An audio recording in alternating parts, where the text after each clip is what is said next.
الحمد للہ رب العالمین والعاقبۃ للمتقین الصلاۃ والسلام علی من کان نبیا و آدم بین الماء والطین وعلی بیتہ الطیبین الطاہرین المعصومین اما بعد فقد قال اللہ تعالی تبارک فی کلامہ المجید بسم اللہ الرحمن الرحیم قل لا اسألکم علیہ اجرا الا المودۃ فی القربى صلوات بابا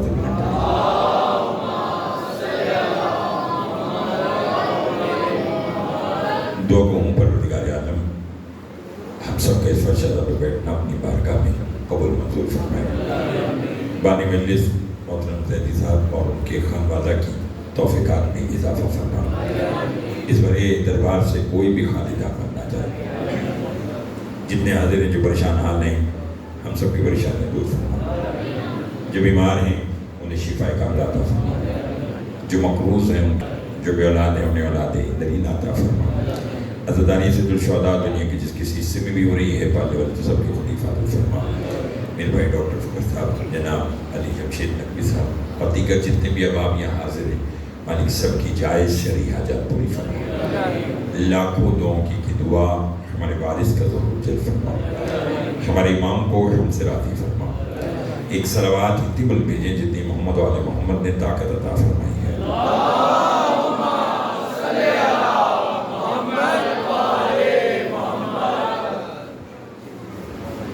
توجہ ہے بات شروع کی جائے گی. دامن وقت میں زیادہ گنجائش بھی نہیں ہے، لیکن چند باتیں اور بھی ایسی کہ آپ کے دل میں اتر جائیں، بلکہ بغیر کسی تمہید کے آج کی گفتگو کا آغاز کرنا چاہتا ہوں.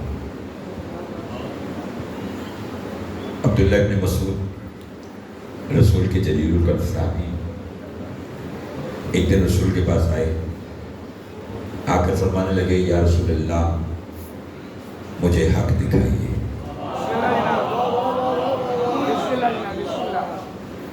جسے مجلس سے حسین علیہ السلام میں بولنا آتا ہے وہ تھوڑا سا میرا ساتھ دے گا، بلکہ ان کے ذکر میں بولنا اکثر بھی بات ہے. اللہ آپ کو آباد رکھے، زبان میں مزید تاثیر دے.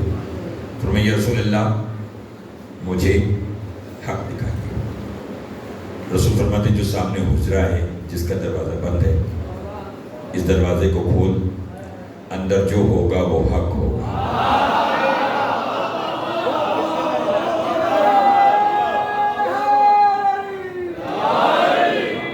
اندر جو ہوگا وہ حق ہوگا.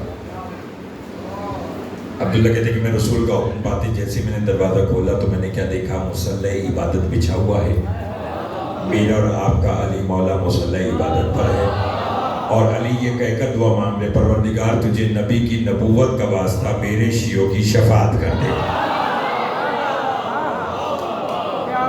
فرمائی آپ نے تجھے مولا آپ سب کو آباد و شاد رکھے. میرے بھائی صفدر زیدی صاحب کو مولا صحت کلی عطا فرمائے. ایک ایک جملے کا ذرا لطف لیجیے گا. فرمایا پروردگار تجھے نبی کی رسالت کا واسطہ میرے شیعوں کی شفاعت کر دے. عبداللہ کہتے ہیں میں خوش ہوا کہ میں نے دیکھا کہ علی حق ہیں اور علی اپنے شیعوں کی شفاعت، توجہ کسے کروا رہے ہیں؟ نبی کی رسالت کا واسطہ دے کر. یہ رہنے دے بھائی، میرا یہ رہنا توجہ ہے. آپ سے چند جملے آج کے آپ کے خدمت میں پیش کرنے ہیں. نبی کی رسالت کا واسطہ دے کر. عبداللہ کہتے ہیں یہی بات بتلانے اب جو میں رسول کے پاس آیا تو میں حیران رہ گیا. میں نے کیا دیکھا، رسول نے بھی مصلی عبادت بچھایا ہوا ہے اور رسول کی بھی ہاتھ دعا کے لیے بلند ہے، اور رسول یہ کہہ کر دعا مانگ رہے پروردگار تجھے علی کی ولایت کا واسطہ، تجھے علی کی ولایت کا واسطہ میرے علی کے شیعوں کی شفاعت کر دے. عبداللہ کہتے ہیں میں نبی کے قدموں میں گرا. میں نے کہا سرکار علی حق ہے. میں علی کے پاس گیا، علی آپ کی رسالت کا واسطہ دے کر اپنے شیعوں کی شفاعت کرا رہے ہیں. آپ کے پاس آیا، آپ علی کی ولایت کا واسطہ دے کر علی کے شیعوں کی شفاعت کرا رہے ہیں. یہ ماجرا کیا ہے؟ نبی فرماتے ہیں عبداللہ ہم دونوں بھائی ایک دوسرے کا واسطہ نہ دے تو کیا کرے؟ ہم اس وقت سے ایک ساتھ ہیں جب کوئی اور واسطہ ہی نہیں تھا.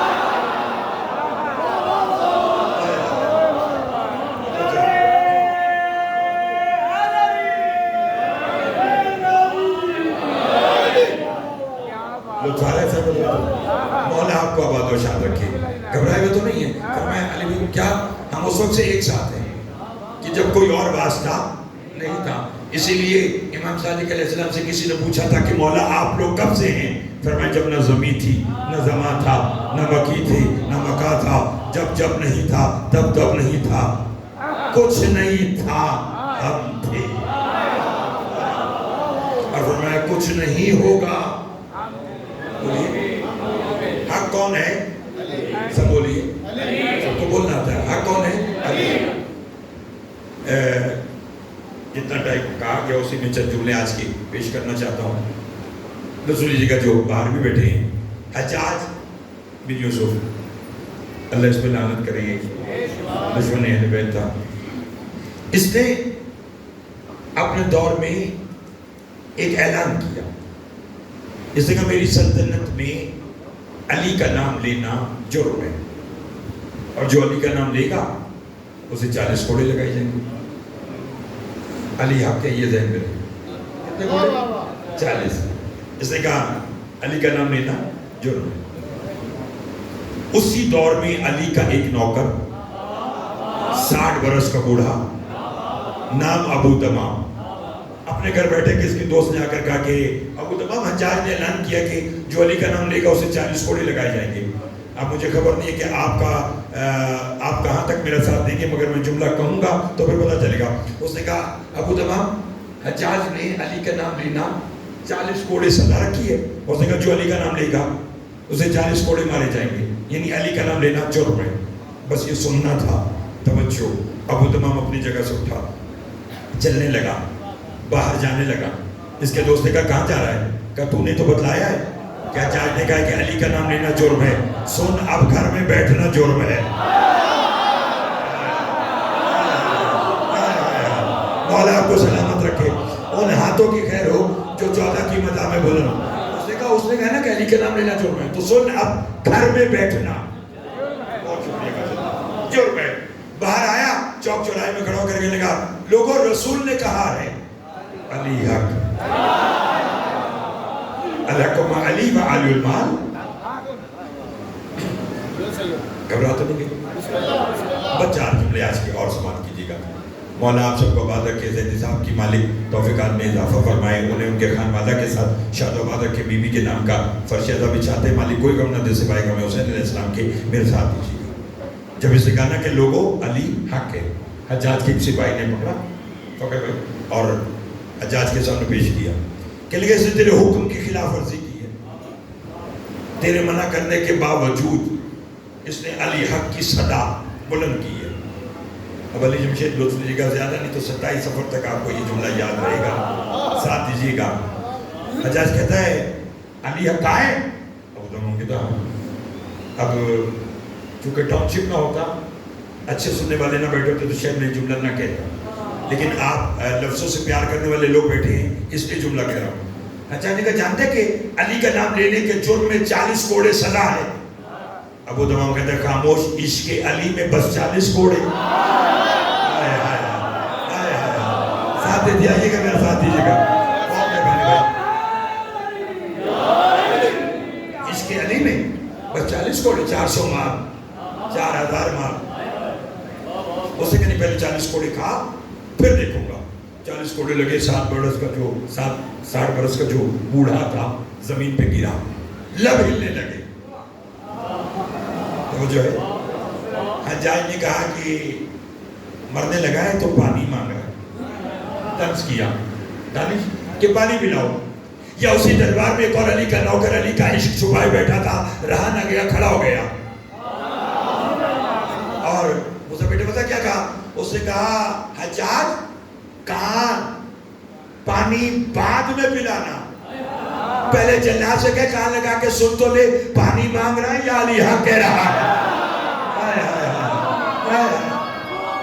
مل کے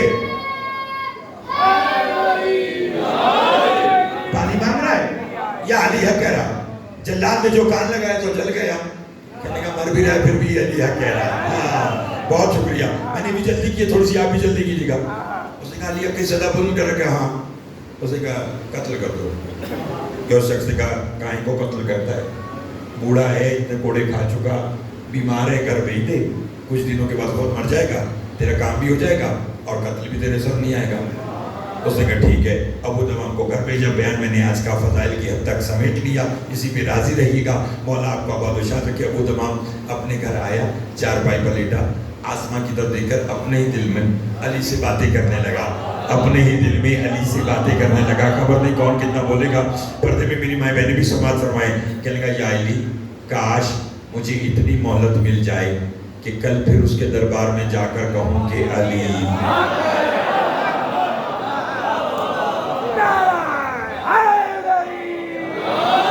کل پھر اس کے دربار میں جا کر کہوں، اچھا جی مولا آپ کو سلامت رکھے، بہت مہربانی، کل پھر اس کے دربار میں جا کر کہوں، گھبرائے تو نہیں، یہ تاریخ کی یاد دہانی، گھبرا تو نہیں گئے، کل پھر اس کے دربار میں جا کر کہوں، مولا ان کو سلامت رکھے۔ جمشید نقوی صاحب بڑے مولا کے عزادار تھے، مالک ان کے درجات بلند فرمائے۔ آل محمد امام صلی اللہ علیہ وسلم کسی کا احسان رکھتے نہیں، خدا کی قسم دیکھیں اگر وہ عزادار تھے تو کہاں جا کر ان کا نام مجھے یاد آیا، مالک ان کے درجات بلند فرمائے۔ اس نے کہا کہ کل پھر اس کے دربار میں جا کر کہوں کہ علی، بولی گا حق ہے، بلایا جو علی کو، سامنے علی آ گئے، مولا کو سلام کیا۔ مولا نے جواب دے کر کہا ابو تمام کیوں بلایا؟ کہنے لگا یا علی کاش دشمن کے دربار میں آ جاتے۔ علی فرماتے کاش تو نے مجھے وہاں بلایا ہوتا۔ بہت مہربانی جناب، بہت مہربانی، بس نتیجہ لیجیے گا آج کا، کاش تو نے مجھے وہاں اب بلایا ہے بھائی جان تو کیوں بلایا؟ حضور کہنے لگا بس اتنی مہلت مل جائے کہ کل پھر اس کے دربار میں جا کر کہوں کہ علی، علی، علی فرماتے مہلت علی سے مانگ رہا ہے تو اتنی کم کیوں، زیادہ ملے گی۔ ٹاؤن شپ کی شیعہ سنی دوستوں اور لائیو پتہ نہیں کون کون دیکھ رہا ہے، جہاں تک آواز آ رہی لطف لینا، اس نے کہا مولت علی سے مانگ رہا ہے تو اتنی کم کیوں، زیادہ ملے گی۔ مولا کتنی؟ علی فرماتے کتنے گھوڑے کھائے میرے عشق میں؟ کہنے کا 40۔ علی فرماتے جا 40 سال تیری زندگی میں اضافہ کر دی، 40 برس تیری زندگی میں بولو اضافہ کر دیا۔ اب جب یہ کہا ڈاکٹر صاحب لطف جی کا عصا پھینکا، سینہ تان کے حجاج کے دربار میں آیا، میری آواز میں اپنی آواز میں لائیے گا، حجاج کو دیکھ کر کہنے گا او بدبخت سن علی حق ہے، سن علی حق ہے۔ حجاج کہتے ہیں کل کی سزا بھول گیا؟ اس نے کہا یاد ہے۔ کہتے ہیں آج بھی سزا دوں گا۔ ابو تمام کہتے ہیں سزا سہنے کو تیار ہوں۔ کہنے گا آج تجھے کوڑے نہیں ماروں گا بلکہ تجھے قتل کر کے موت کی نیند سنا دوں گا۔ ابو تمام کہتے ہیں خاموش، یہ قتل اور موت والی بات اگر تو کل کرتا تو میں مان لیتا، آج نہیں مانوں گا۔ اس نے کہا وجہ؟ اس نے کہا کل تک زندگی اللہ کی امانت تھی، اب 40 سال علی کی ضمانت ہے۔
توجہ ہے،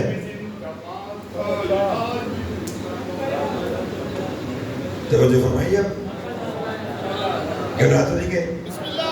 کیا کل تک زندگی اللہ کی امانت، اب 40 سال علی کی۔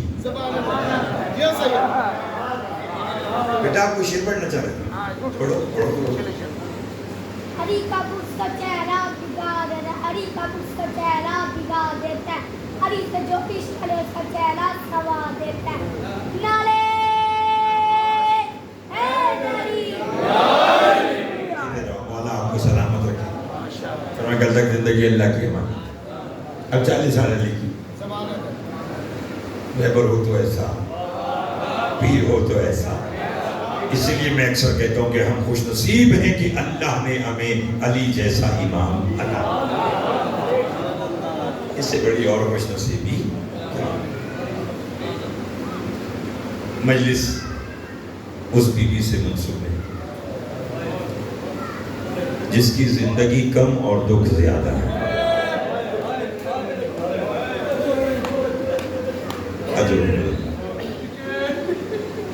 رونے کی راتیں بسم اللہ رونے کے لیے آئی ہیں. یہ رونا حسرت ہے علی کی بیٹیوں کی.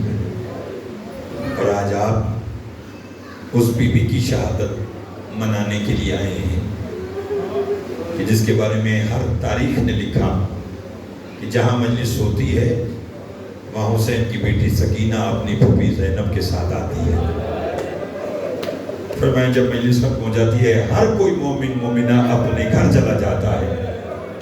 ساری رات عزا خانے میں پھوپھی اور بھتیجی پھرتی ہیں اور پھوپھی رو رو کر سکینہ سے کہتی سکینہ یہاں فلاں مومن تیرے بابا کو رو رہا تھا, یہاں فلاں مومن تیرے بابا کو رو رہا تھا, وہاں فلاں مومنہ تیرے بابا کو رو رہی تھی.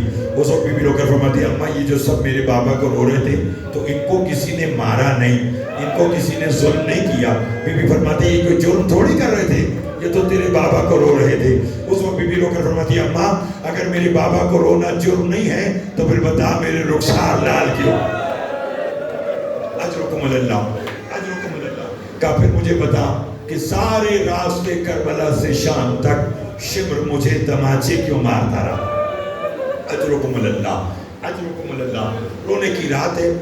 میں نے آپ سے پہلے کہا اس بی بی کی شہادت پڑھنی ہے مجھے جس کے بارے میں 2 مصرے پڑھوں. سنو گے؟ جب کبھی کروٹ بدلتی تھی تو دکھ جاتے تھے کان, اور جب تلک زندہ رہی سونے سے گھبراتی رہی. اللہ اکبر. اجرکم اللہ اجرکم اللہ. مولا آپ کے آنسوں کو قبول فرمائیں. روتے آئیے گا. آپ دیکھ رہے ہیں نا کہ آہستہ آہستہ میرے بھائی اندھیرا کر رہے ہیں. اللہ جانے اس اندھیرے سے کتنا پیار ہو گیا تھا حسین کی بیٹی کو کہ اب جہاں کہیں اس بی بی کی شہادت پڑھی جاتی ہے اندھیرا کر دیا جاتا ہے. اب ایک لمحے کے لیے بالکل خیال نہ کرنا کہ آپ ٹاؤن شپ کی امام بارگاہ کاشانہ عباس میں بیٹھے ہیں, بلکہ آپ یہ سوچنا کہ آپ بھی شام کے اس قید خانے کے باہر بیٹھے ہیں جہاں تھوڑی دیر کے بعد اعلان ہوا تھا. سید سجاد نے رو کر کہا تھا مسلمانوں میری سکینہ دنیا سے چلی گئی. اجرکم اللہ اجرکم اللہ اجرکم اللہ. روتے آنا زدارو, روتے آنا. کوشش کرنا کہ حسین کی بیٹی کو 2 آنسو رو لو. اس لیے ڈاکٹر صاحب جب بھی مجھے کوئی کہتا ہے نا کہ سکینہ کی شہادت پڑھو, میں اکثر سوچتا ہوں کہ میں عزاداروں کو جناب سکینہ کی کون سی شہادت سناؤں. شام غریبت تماچے لگنے والی شہادت, یا کانوں سے گوشوارے چھلنے کی شہادت. 11 محرم کو ہر بی بی کو بے پلان اونٹ پر بٹھایا گیا, حسین کی سکینہ کو باندھا گیا. اجرکم اللہ اجرکم اللہ. روتے آئیے گا زندارو, روتے آئیے گا. اور یہ بھی آپ نے سن رکھا ہے کہ زندان میں جانے سے پہلے جس دربار میں علی کی بیٹیوں کی پیشیاں ہوئی تھی وہاں 1 رسی تھی اور 12 گلے تھے. روتے آنا. اسی میں حسین کی سکینہ, حسین کی یتیمہ کا گلا بھی تھا. اب اگر رونا ہے تو ایک جملہ علی سنانا چاہتا ہوں. منہال نے مدینہ میں میرے چوتھے مولا سے ایک سوال کیا تھا, مولا تیرے خون رونے کے بڑے سبب ہیں, مگر مولا بتائے گا شام کے بازار میں وہ پہلا کون سا موقع تھا جہاں تو نے کہا کاش شام سے پہلے سجاد مر جاتا. سنو گے؟ امام فرماتے منہال کربلا سے شام تک شمر کے 2 ہی شوق تھے, یا نوکے سینہ سے میری پھوپھیوں کے سروں سے چادریں اتارتا تھا, یا میری پشت پر تاریخ کربلا لکھتا تھا. پر میں شام کے بازار میں ایک جگہ ایسی آئی, اس کے ہاتھ میں تازیانہ تھا, یہ میری پشت پہ تازیانہ مارتا اور کہکا لگا کے کہتا سجاد یہ علی اکبر کا بدلہ, سجاد یہ قاسم کا بدلہ، یہ اونو محمد کا بدلہ، یہ عباس کا بدلہ۔ مولا فرماتے اس منظر کو میری 4 سالہ بہن سکینہ دیکھ رہی تھی، جو رو کر کہنے لگی شمر بس کر، صبح سے میرے بھائی کو مار رہا ہے اور کتنا مارے گا، یہ کہنا تھا۔ یا میرا مولا زاروں کی طرح رونے لگا۔ بلال نے کہا مولا آپ کیوں روتے ہو؟ کہا روتا اس لیے ہوں، اس وقت شمر نے مجھے تو چھوڑ دیا، مگر جو ظلم مجھ میں کر رہا تھا وہ ظلم میری بہن سکینہ پہ کیا۔ کہا جب کافی دیر سکینہ پہ ظلم کر چکا، میری بہن نے رو کر کہا بھیا سجاد شمر سے کہے اگر مارنا ہے میری پشت پہ مارے میرے رخسار۔ اجرکم اللہ، اجرکم اللہ۔ اپنے گریہ کی صدا کو بلند کرنا، رونا بتلا رہا ہے کہ حسین کی بیٹی آ گئی۔ کرو گے ماتم، کرو گے ماتم۔ جو بی بی کی شہادت کی رات تھی آخری، سید سجاد نے یزید سے آ کر کہا آج میری بہن کی آخری رات ہے، ہو سکتا ہے تو میرے بابا کا سر دے دے، اب جن کی چھوٹی اولاد ہے۔ یزید نے بکواس کر کے کہا میں نے سنا ہے باپ بیٹی کا بڑا پیار ہے۔ ہاں ہے، کہنے کا آج بیٹی بلائے اور باپ کا سر آئے تو میں مانوں۔ سنو گے عزیزارو، شام غریبہ کا جلا ہوا دامن سکینہ نے پھیلا کر کہا بابا دشمن کا دربار ہے، بابا ایک بار میری گود میں آ جا۔ اجرکم اللہ، اجرکم اللہ۔ روتے آنا، حسین کا سر پرواز کیا، سکینہ کی گود میں آیا۔ جملے سننا آج کے 3 بہن کی بی بی نے، اور 30ویں بہن پہ بی بی کی شہادت ہو گئی، اور اسی بہن پر خواتین میں بی بی کے جنازے کی شبی برآمد ہوگی۔ بی بی نے بابا کا سر لیا، پہلا بہن کر کے کہا بابا آنکھیں کھول، بابا آنکھیں کھول، کربلا سے شام تک آپ کا قاتل مجھے تماچے مارتا۔ اجرکم اللہ، اجرکم اللہ۔ دوسرا بہن کر کے کہا بابا عید کے دن جو تو نے مجھے گوشوارے پہنائے تھے وہ شام غریبہ شمر نے تماچے مار کر میرے کانوں سے کھینچ لیے۔ سنو گے تیسرا بہن جس پہ بی بی کی شہادت ہوئی، بی بی نے رو کے کہا بابا آنکھیں کھول اور مجھے بتا تو نے کوئی 4 سالہ ایسی بچی دیکھی ہے جس کے بال سفید ہو گئے، جس کی کمر جھک گئی ہو؟ یا بی بی کی آواز رکی، سید سجاد نے رو کر کہا انا للہ و انا الیہ راجعون۔ سید سجاد بہن کو اسی کرتے میں لے کر جب دفنایا، بی بی کے لب ہلے، سجاد نے جو کان لگائے، آواز آئی تھی بھیا تو دفنا کے جا رہا ہے، اتنا بتا اب تو میری قبر میں شمر نہیں آئے گا، اب تو کوئی مجھے تماچے نہیں مارے گا۔ ماتم سکینہ، ماتم